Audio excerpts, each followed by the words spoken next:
Hello everyone, welcome to the smart IAS. हम लोग discuss करने वाले हैं 31 अक्टूबर 2025 का daily current affairs. So here we are going to talk about three topics. First is India Norway maritime and blue economy cooperation. तो इसको हम लोग पढ़ेंगे जीएस पेपर 2 में। Subject is international relation.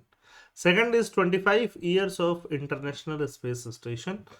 और ये इंटरनेशनल स्पेस स्टेशन कहाँ आता है? साइंस एंड टेक्नोलॉजी में आता है। जीएस पेपर 3 के लिए आता है। Third topic is Cyprus and the India Middle East Europe economic corridor. GS paper 2 international relations का पार्ट होगा। तीनों टॉपिक्स प्रीलिम्स के लिए भी हाईली इंपॉर्टेंट है एंड मेंस के लिए भी हाईली इंपॉर्टेंट है। जो भी नए कीवर्ड्स आप सीखते हो, what ever new keywords you learn today, keyword सीखो, की फ्रेज सीखो, वोकैबलरी ऐड करो।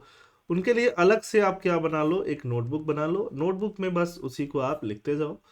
ठीक है, मेंस के टाइम पे आपको ये काफ़ी काम करेगा। प्रीलिम्स में कॉम्प्रिहेंशन होता है इंग्लिश में, उसको अंडरस्टैंड करने में ये काफ़ी आपकी हेल्प करेगा। तो let's start with the topic number 1, India Norway maritime and blue economy cooperation. That is the topic number first. तो ये हम पढ़ते हैं, और इंटरेस्टिंगली इसको लिखने वाली जो ऑथर है वो मिनिस्टर हैं नॉर्वे की गवर्नमेंट में। वो मिनिस्टर है, minister of fisheries and ocean policy. Ocean policy के ऊपर वो मिनिस्टर हैं, फिशरीज के ऊपर वो मिनिस्टर हैं। तो इंडिया और नॉर्वे, इंडिया एंड नॉर्वे जो है मैरीटाइम में और ब्लू इकोनॉमी, ब्लू मतलब वाटर से रिलेटेड इकोनॉमी में किस तरह से एक दूसरे से कोऑपरेट करेंगे, ये पूरा आर्टिकल से उसी के ऊपर अलाइंड है। तो इंडिया का देखो, ये शोर वाला इलाका है ना, कोस्टल इलाका है। और नॉर्वे जो है, नॉर्वे का ये इलाका जो है कोस्टल इलाका है। India and Norway both maritime nation with long coast line. दोनों का कोस्ट लाइन क्या है? लॉन्ग है। ओशियन डिपेंडेंट इकोनॉमीज है, have emerge as strategic partners in promoting a sustainable and green maritime future. Their cooperation align with the global transition towards a low carbon blue economy. Transition world का कहाँ हो रहा है? Low carbon blue economy, low carbon. Integrating technological innovation, जहाँ technological innovation को, clean energy को and inclusive development को क्या किया जा रहा है? इंटीग्रेट किया जा रहा है। What is the status of India Norway maritime partnership? अब इंडिया नॉर्वे मैरीटाइम पार्टनरशिप का स्टेटस क्या है? The relationship has evolved from general maritime engagement to a strategic green maritime partnership. ये रिलेशनशिप जनरल मैरीटाइम एंगेजमेंट से एक strategic green maritime partnership की तरफ evolve हो चुका है। The India Norway ocean dialogue, the task force on blue economy have institutionalise cooperation on sustainable ocean manage. India Norway ocean dialogue, दोनों के बीच में ओशियन से रिलेटेड डायलॉग 2019 में स्टार्ट हुआ था। ब्लू इकोनॉमी के ऊपर एक टास्क फोर्स भी बना था। तो एक तरह से इंस्टीट्यूशनलाइज हो गया, प्रॉपर इंस्टीट्यूशन बन गए, जिससे कि कोऑपरेशन होगा। खाली बातचीत होगा, कभी मिल लिया, वैसा नहीं होगा। तो प्रॉपर इसमें इंस्टीट्यूशन बनने से प्रॉपर ऑफिशियल्स जो है यहाँ पे हमेशा काम कर रहे हैं। साथ साथ में नॉर्वे एक ग्रुप का पार्ट है, उस ग्रुप को हम बोलते हैं एफ्टा। एफ्टा बोलते हैं। तो एफ्टा ग्रुप का नॉर्वे पार्ट है, और एफ्टा के साथ इंडिया ने अभी trade and economic partnership agreement sign किया था, जो कि फोर्स में भी आ गया। तो इसके साथ लीगल इकोनॉमिक फाउंडेशन जो है वो और ज़्यादा स्ट्रेंथन होगा। अब एफ्टा के बारे में हम थोड़ा अभी समझेंगे। पहले ये समझ लें कि अभी रिसेंटली इंडिया और नॉर्वे के बीच में क्या क्या चल रहा है। Norway and India recently held there 10th joint working group on maritime affairs covering green shipping. Green shipping को कवर कर रहे हैं, मैरीटाइम ट्रेनिंग को, शिप रिसाइकलिंग को, और सिक्योरिटी को भी कवर कर रहे हैं। देखो, ये देख लो, स्विट्जरलैंड आपको दिख रहा है, लिस्टनस्टीन आपको दिख रहा है, नॉर्वे आपको दिख रहा है, आइसलैंड आपको दिख रहा है। ये चार कंट्री मिलकर क्या बनते हैं? एफ्टा बनते हैं। EFTA is an inter governmental organisation, ठीक है, European free trade association. EFTA is an inter governmental मतलब गवर्नमेंट के बीच का ऑर्गेनाइजेशन, 1960 में बना है, to promote free trade and economic integration between its member. इसमें टोटल सिर्फ कितने मेंबर हैं? 4 मेंबर हैं। एफ्टा, ये लोग यूरोपियन यूनियन का पार्ट नहीं है, अलग है। इस एफ्टा के साथ इंडिया का एक इकोनॉमिक पार्टनरशिप जो है साइन हो गया, और इसी साल अक्टूबर से वो फोर्स में भी आ गया। क्या साइन हुआ? हमारा टेपा साइन हुआ, टेपा, ट्रेड एंड इकोनॉमिक पार्टनरशिप। ये प्रीलिम्स में आने वाला एक प्रोबेबल क्वेश्चन रहेगा। इस साल भी था, आया नहीं, बट अगले साल भी हो सकता है। What are the main areas of cooperation? Main areas of cooperation क्या थे? Green shipping and decarbonisation. Norway supports India's maritime India vision 2030 and Harit Sagar guidelines, aligning with its own target of reducing shipping and fisheries emission by 50% by 2030. Norway जो है वो support करता है India के maritime India vision 2030 और साथ साथ में हरित हरित सागर गाइडलाइंस, एक तरह से ग्रीन ओशन गाइडलाइंस को, है ना। तो एक तरह से इंडिया भी 50% रिड्यूस करना चाह रहा है अपना इमिशन और नॉर्वे भी रिड्यूस करना चाह रहा है, दोनों एक दूसरे से अलाइन हो रहा है। Collaboration on developing green corridors जहां कार्बन डाइऑक्साइड एमिशन बहुत ही कम है, नहीं हो रहा है।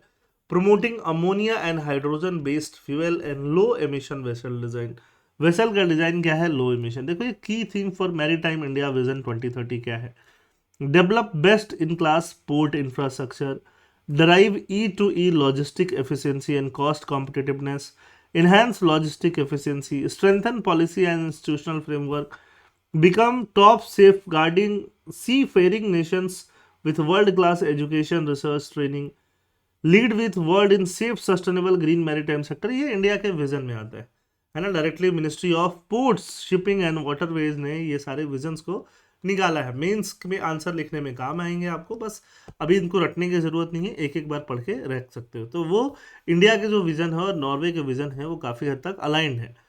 नॉर्वेज पायनरिंग टेक्नोलॉजी, नॉर्वे ने टेक्नोलॉजी पायनर किया है, सच एज यारा बिर्कलैंड। यारा बिर्कलैंड क्या है, ऑटोनोमस जीरो एमिशन शिप है, ऑटोनोमस जीरो एमिशन शिप, वैसा शिप जिसमें ऑटोनोमस है और एमिशन कार्बन डाइऑक्साइड का जीरो है, ठीक है। Provide model for India's ports and shipyard, carbon dioxide green house gases का एमिशन जीरो है, तो मॉडल प्रोवाइड करता है इंडिया के पोर्ट्स के लिए, इंडिया के शिपयार्ड्स के लिए। Human capital and training, India seafarers form the second largest nationality on Norwegian controlled vessel. Norway के कंट्रोल्ड वेसल में इंडिया वाले, इंडियन ओरिजिन के जो सी फेयरर्स हैं वो सेकेंड लार्जेस्ट नेशनलिटी बनाते हैं। Both countries are committed on increasing women's participation in the maritime workforce, highlighted at the maritime CEO conference, ठीक है। नॉर्वे जैसी कंट्रीज जो हैं वो काफ़ी फेमिनिज्म को प्रमोट करती हैं, इक्वालिटी को प्रमोट करती हैं। What are the main areas of cooperation, main areas Norway और इंडिया कहाँ कहाँ कोऑपरेट करेंगे, शिप बिल्डिंग में, शिप रिसाइकलिंग में। शिप इंडिया वैसे बिल्ड करवाएगा, नॉर्वे ऐसे कंट्रीब्यूट करेगा कि इंडिया के शिप जो है जीरो एमिशन वाले बने। Indian shipyard like Cochin shipyard are building vessels for Norwegian shipping firms. India contributes 10% of the ship ordered by Norwegian Ship Owners Association members, reflecting growing industrial trust. Cooperation on safe and environmentally sound ship recycling support compliance with the Hong Kong Convention. Hong Kong Convention है safe and environmentally sound ship recycling पे, जहाँ दोनों countries एक दूसरे के साथ काम कर रही हैं। Digital and autonomous maritime solution जो भी हैं मैरीटाइम प्रॉब्लम्स के, फॉर एग्जांपल नेविगेशन हो, फॉर एग्जांपल ऑटोमेशन हो, फॉर एग्जाम्पल लॉजिस्टिक्स हो, सबका ज्वाइंट रिसर्च हो।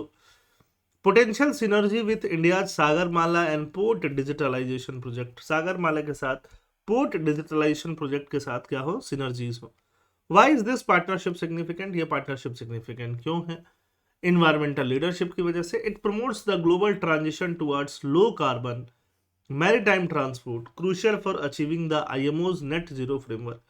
इंडियन इंटरनेशनल मैरीटाइम ऑर्गेनाइजेशन का जो नेट जीरो फ्रेमवर्क है, नेट जीरो मतलब कार्बन डाइऑक्साइड का एमिशन जो है नेट जीरो होना चाहिए शिप से, ठीक है। लो कार्बन मैरीटाइम ट्रांसपोर्ट इसीलिए प्रमोट करना जरूरी है। Economic complementarity, Norway brings advance maritime technology, India offer ship building, हम शिप बिल्ड करते हैं, टेक्नोलॉजी एडवांस नॉर्वे के पास है, वर्कफोर्स हमारे पास है, डिजिटल कैपेबिलिटीज हमारे पास है, तो एक तरह से हम कॉम्प्लीमेंट करते हैं एक दूसरे को, जो उनके पास नहीं हो हमारे पास है, जो हमारे पास नहीं हो उनके पास है। Strategic ocean governance, the collaboration supports the sustainable blue economy. देखो ये कॉम्प्लीमेंटरिटी क्या है, कीवर्ड है, ध्यान रखना। The collaboration supports the sustainable blue economy, collaboration एक सस्टेनेबल ब्लू इकोनॉमी को सपोर्ट करता है, economic growth, balance economic growth and marine ecosystem health को प्रमोट करता है। ग्लोबल स्टैंडिंग, कहाँ खड़े हैं हम दोनों। Joint action enhances both nation voice in global maritime policy, global maritime marine related जो भी पॉलिसी बनती है, इंटरनेशनल मैरीटाइम ऑर्गेनाइजेशन और बाकी फोरम्स पे वहाँ दोनों कंट्री एक वॉइस में बात करते हैं। चैलेंजेस क्या है, टेक्नोलॉजिकल गैप है, India ship building and port technology lag behind Norway's automation and green fuel expertise. हम जो शिप बिल्ड कर रहे हैं क्या उसमें नॉर्वे का ऑटोमेशन इंटीग्रेट कर पा रहे हैं, अभी नहीं कर पा रहे हैं। ग्रीन फ्यूल एक्सपर्टीज ले पा रहे हैं, नहीं ले पा रहे हैं। फाइनेंसिंग पैसा बहुत चाहिए, high capital cost for retrofitting and building green ships. पुराने शिप्स को रेट्रोफिट करके, उनके जो भी मशीन्स हैं उनको रेट्रोफिट करके वापस से अगर उनको ग्रीन शिप बनाया जाए जहां कार्बन डाइऑक्साइड का एमिशन नहीं हो, बहुत कॉस्ट चाहिए। Regulatory divergence, slow alignment with global emission norms में डिले इम्प्लीमेंटेशन। ग्लोबल मार्केट में कंपटीशन भी बढ़ रहा है, competing with east Asian shipyard, China, south Korea, Japan, इनके साथ कंपटीशन भी हो रहा है। Government and institutional initiative, India Norway task force on blue economy 2019 में दिया गया, जहां ओशंस को सस्टेनेबली मैनेज करना, पॉल्यूशन को मिटिगेट करना और ग्रीन शिपिंग पे फोकस किया गया। Maritime India vision 2030 and Amritkaal vision 2047, road map for India's maritime modernisation and decarbonisation. TEPA की बात है, टेपा इसी साल साइन हुआ, टेपा के बारे में हम समझ गए। Trade and economic partnership agreement, ठीक है, जो एफ्टा यूरोपियन फ्री ट्रेड अग्रीमेंट और इंडिया के बीच जो अग्रीमेंट साइन हुआ उसको हम क्या बोल रहे हैं, टेपा, जो ट्रेड को बढ़ाएगा, इन्वेस्टमेंट को बढ़ाएगा, वर्कफोर्स के मूवमेंट को बढ़ाएगा। Norwegian climate action plan, Norway का क्लाइमेट एक्शन प्लान भी है, sets framework for maritime emission reduction and support technology sharing. What is the way forward now? Green Corridor Project, identify pilot routes between Norwegian and Indian ports for zero emission shipping. Zero emission shipping के लिए हमें pilot roots identify करने पड़ेंगे। R&D fund joint होना पड़ेगा, है ना, maritime innovation fund जिसमें इंडिया और एक तरह से नॉर्वे दोनों का फंड हो, हाइड्रोजन के ऊपर, अमोनिया के ऊपर, AI बेस्ड वेसल मॉनिटरिंग पे हम लोग रिसर्च कर पाए, कैपेसिटी बिल्ड हो पाए। जो भी यहाँ पे सी फेरर हैं, सी फेरर मतलब जो इंसान है जो आपकी बोट्स को लेके जाते हैं और समुद्र में काम करते हैं, उनकी ट्रेनिंग हो और ज़्यादा वुमेन को इंक्लूड किया जाए। Regulatory alignment, synchronise standards on emission, emission कितना होना है, उसके क्या स्टैंडर्ड्स होने चाहिए, उसको सिंक किया जाए इंडिया और नॉर्वे का। शिप्स को रिसाइकल किया जाए, रेट्रोफिट किया जाए, फ्यूल सर्टिफिकेशन दिया जाए जिससे ट्रेड फैसिलिटेट होगा। Multilateral engagement, leverage the India Nordic summit to scale ocean based sustainability partnership globally. India Nordic summit को हम लेवरेज करें, नॉर्डिक कंट्रीज और इंडिया के बीच में जो समिट होती है, ठीक है, इस पार्टनरशिप को और ज़्यादा ग्लोबली लेके जाएं। सेकंड जो आपका टॉपिक है, 25 year of international space station. देखो ये रहा अर्थ। अब अर्थ जो है, अर्थ के चारों तरफ सैटेलाइट घूम सकती हैं, तो सैटेलाइट एक स्पेस स्टेशन ही बना दिया गया है। जो सैटेलाइट ही है एक आर्टिफिशियल सैटेलाइट है जो अर्थ से बस कुछ 100 किलोमीटर की ऊंचाई पे ही उड़ता रहता है, जिसको हम बोलते हैं इंटरनेशनल स्पेस स्टेशन बोलते हैं। क्या बोलते हैं? International space station. ये इंटरनेशनल स्पेस स्टेशन क्या करता है, यहाँ से जाके बाकी स्पेस का मॉनिटरिंग और इजी हो जाता है, स्काई का व्यू और क्लियर हो जाता है, ठीक है। तो यहाँ से जो टेलीस्कोप वगैरह यूज़ होते हैं जो कि स्पेस को मॉनिटर करने के लिए, वो और ज़्यादा काम के होने लग जाते हैं, ठीक है। इंटरनेशनल स्पेस स्टेशन बहुत सारी कंट्रीज, US, रसिया, है ना, इन सब के कॉन्ट्रीब्यूशन से बना हुआ है international space station. International space station के 25 साल हो गए हैं। 2000 में इंटरनेशनल स्पेस स्टेशन स्टार्ट हुआ था, 25 ईयर्स हो चुके हैं, तो उसके बारे में हम लोग पढ़ लेते हैं। International space station has mark 25 years of continuous human presence in orbit. Human presence, वहाँ ह्यूमन भी जाके प्रेजेंट हो सकते हैं। Symbolizing unparalleled international cooperation in science and space, launched on 20 नवंबर 1988। 1988 में ये लॉन्च किया गया, 2000 तक कंप्लीट हो गया। Between NASA, Roscosmos, European space agency, Roscosmos मतलब रशिया, जक्सा मतलब Japan, Canadian space agency, it has served as a permanent microgravity laboratory. Permanent microgravity, जहाँ है ना ग्रेविटी माइक्रो फॉर्म में आप ऑब्जर्व कर पाओगे, hosting astronauts from across the globe and advancing humanity's understanding of life beyond Earth। तो इसमें India देखोगे नहीं है, भले ही इंडिया इसको यूज करे, तो हम लोगों ने इसी इंटरनेशनल स्पेस स्टेशन की जगह अपना गगनयान बनाने की कोशिश हम लोग कर रहे हैं, जहां हम लोग माइक्रो ग्रेविटी लेबोरेटरी होगा। और ये इस साल UPSC के प्रीलिम्स में भी आया कि गगनयान वगैरह में क्या होगा। What is the orbit of the International Space Station? The ISS orbit the earth in the low earth orbit. International space station जो है अर्थ को लो अर्थ ऑर्बिट में ऑर्बिटर करता है। Its altitude range between 400 to 420 kilometres above the earth surface. इसका altitude जो है, height जो है अर्थ सरफेस से 400 किलोमीटर के आसपास है। द ऑर्बिटल इंक्लिनेशन जो है वो 51.6 डिग्री के आसपास है। स्पीड जो है वो 7.66 किलोमीटर पर सेकेंड है, पर सेकेंड, है ना। One full orbit almost 1.5 hours, 1.5 hours में अर्थ का एक चक्कर लगा देता है वो, ठीक है। This means it circles are about 16 times every 24 hours. तो 16 टाइम्स जो है 24 आवर्स में अर्थ के चक्कर वो लगा लेता है। Consequently astronaut above the ISS experience 16 sunrise and 16 sunset daily. वहां पे अगर एस्ट्रोनॉट्स होंगे तो 16 बार उनको सनराइज दिखाई देगा, 16 बार सनसेट। सुनीता विलियम्स जो गई थी यहाँ पे, नासा की जो एस्ट्रोनॉट है, ठीक है, वो स्टोरी सुना रही थी हमारे प्राइम मिनिस्टर को, 16 सनराइज कैसे देख रही थी वो डेली का, और 16 सनसेट वो डेली का कैसे देख रही थी। ISS ऑर्बिट का सिग्निफिकेंट क्या है? साइंटिफिक रिसर्च, है ना, बायोलॉजी में रिसर्च, फिजिक्स, मेडिसिन, सब माइक्रोग्रेविटी कंडीशन में रिसर्च हो पाता है। Earth observation, provide real time environmental monitoring and climate data. Technological testing serves as a platform for testing life support system, spacecraft docking mechanism and technologies for future lunar and Mars mission. International collaboration, the orbital path ensures shared visibility across participating nations, symbolizing global partnership in space exploration. Space exploration ने global partnership को symbolize करता है। Notable success क्या है? Medical discovery, research on ISS led to the advancement in osteoporosis. Osteoporosis मतलब हड्डी से related जो प्रॉब्लम होती है, हड्डियों में विटामिन डी की जो कमी हो जाती है, उसके ट्रीटमेंट के लिए मसल एट्रोफी, है ना, मसल जब सिकुड़ने लगते हैं, उसकी डिस्कवरी में इंटरनेशनल स्पेस स्टेशन ने एडवांसमेंट दिखाया। डार्क मैटर, जो यूनिवर्स में डार्क मैटर भरा पड़ा है, उस डार्क मैटर के एक्सपेरिमेंट के लिए अल्फा मैग्नेटिक स्पेक्ट्रोमीटर, जिसने डिटेक्ट किया डार्क मैटर को, है ना, और बाकी फंडामेंटल पार्टिकल के बारे में जो जिसने थोड़ा इन्फॉर्मेशन दिया, ये सब इंटरनेशनल स्पेस स्टेशन के सक्सेस है, ठीक है। हम इसी की जगह हम इंटरनेशनल स्पेस स्टेशन जैसा गगनयान लॉन्च करने की कोशिश कर रहे हैं। गगनयान मिशन इंडिया का चल ही रहा है, ठीक। तो ये है overall conclusion. ISS is planned to operate until around 2030. Indian Space Station, India plans to have its own space station by 2035, Gaganyaan, ठीक है, भारतीय अंतरिक्ष station, which would weigh 20 tons and maintain an orbit of approximately 400 kilometers above the Earth, where astronaut could stay for 15-20 days. जहाँ astronaut 15-20 days रह पाएंगे। Cyprus and the India Middle East Europe economic corridor. तो गगनयान का मतलब जो human को लेके जाएगा, है ना, स्पेस में, उसको हम बोलते हैं गगनयान। और भारतीय अंतरिक्ष स्टेशन मतलब वो स्टेशन होगा जहाँ पे वो जाके वहाँ पे काम कर पाएंगे। Cyprus and the India Middle East Europe economic corridor. Cyprus एक कंट्री है, India Middle East Europe economic corridor एक कॉरिडोर है। तो अभी रिसेंटली साइप्रस के फॉरेन मिनिस्टर से मिले हमारे एस जयशंकर साहब। In a recent visit to India, Cyprus foreign minister Konstantinos Kombos expressed his country's readiness to join India Middle East Europe Economic Corridor. अब ये कॉरिडोर क्या है? इंडिया से देखो, इंडिया से ये कॉरिडोर कहाँ एक्सटेंस होता है? मिडिल ईस्ट, यूएई है, सऊदी अरेबिया है, ठीक है, फिर ये इसराइल तक भी जाता है, फिर ये ग्रीस तक भी जाता है।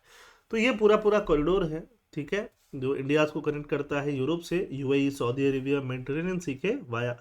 अब इनके आगे जाके कंट्री इधर क्या है? साइप्रस कंट्री आपको इस साइड में मिलेगी। साइप्रस ने इसको बोला है कि उसको भी इसको ज्वाइन करना है ना। और ये जो पूरा India Middle east economic corridor होगा वो रूल बेस्ड होगा, रूल्स होंगे जो सारे कंट्री मिलकर डिसाइड करेंगे। ट्रांसपेरेंट कनेक्टिविटी मॉडल होगा, इसमें जो पोर्ट फैसिलिटीज़ होंगी, इसमें जो रोड का नेटवर्क होगा, इसमें जो रेलवे नेटवर्क होगा, इसको सारी कंट्री यूज़ कर पाएंगे। Location serve as maritime link between Europe, Asia and Africa. European union का मेंबरशिप एक्ट्स एज, कैसे एक्ट करेगा? Acts as a political and economic bridge between India and the European Union. Cyprus India relation कुछ खास नहीं है, ऐसा नहीं कि साइप्रस इंडिया रिलेशन आपसे बहुत ज़्यादा पूछा जाए। साइप्रस का लोकेशन जो है वो जरूर आप ध्यान में रख सकते हो, दिस इज साइप्रस, ठीक है। साइप्रस का लोकेशन आपको पता होना चाहिए। Cyprus India diplomatic ties establish in 1962, characterized by mutual support, है ना। Cyprus has consistently backed India position in Jammu and Kashmir. India के जम्मू एंड कश्मीर पोजीशन को बहुत हेल्प किया है, सपोर्ट किया है साइप्रस ने। और कौन नहीं करता है? टर्की नहीं करता। टर्की किसका साइड लेता है? पाकिस्तान का। साइप्रस किसका लेता है? इंडिया का। तो अभी ऐसा हुआ भी था ऑपरेशन सिंदूर के अराउंड में, है ना। साइप्रस गए थे हमारे प्राइम मिनिस्टर, वहाँ से जाके वैसा आइलैंड जिसको एक्वायर किया हुआ है टर्की ने, उसको देख रहे थे। ये आपने वीडियो फुटेज देखी होंगी। Cyprus will assume European Union council presidency in 2026, making it a key bridge for India EU relation and the ongoing India EU free trade agreement. India EU के साथ भी हम फ्री ट्रेड मतलब tariffs कम लगे, non tariff barriers कम लगे, इसको हम नेगोशिएट कर रहे हैं। Significance for India, maritime connectivity enhances India's outreach to European port and energy corridor, diplomatic leverage, strengthen India's standing within the EU and Eastern Mediterranean। India का standing को leverage करेंगे EU के बीच एंड ईस्टर्न मेडिटेरेनियन के बीच। Rule based cooperation होगा। IMEC and Cyprus share India's vision of transparent, sustainable and inclusive connectivity in contrast to coercive debt-based model like BRI। ठीक है, ये rule based cooperation होगा किसके बीच? IMEC के बीच और साइप्रस के बीच। अब ये क्वेश्चन है इंडिया नॉर्वे मैरीटाइम कोऑपरेशन के बीच। ठीक है, ये 3 स्टेटमेंट हैं, first, second, third, fourth, 4 statement है राधा। चारों स्टेटमेंट पढ़िए, पॉज करिए, आंसर बताइए, आंसर कमेंट सेक्शन में मेंशन करिए। Second, international space station, first, second, third, तीनों ऑप्शन पढ़िए और कमेंट सेक्शन में आंसर को मेंशन करिए। छावार पोर्ट प्रोजेक्ट, छावार पोर्ट वैसे आज नहीं पढ़ाया तो इसको छोड़ देते हैं। ठीक है, छावार पोर्ट जब पढ़ाएंगे फिर इसको करेंगे। ठीक है, थैंक यू, जय हिंद।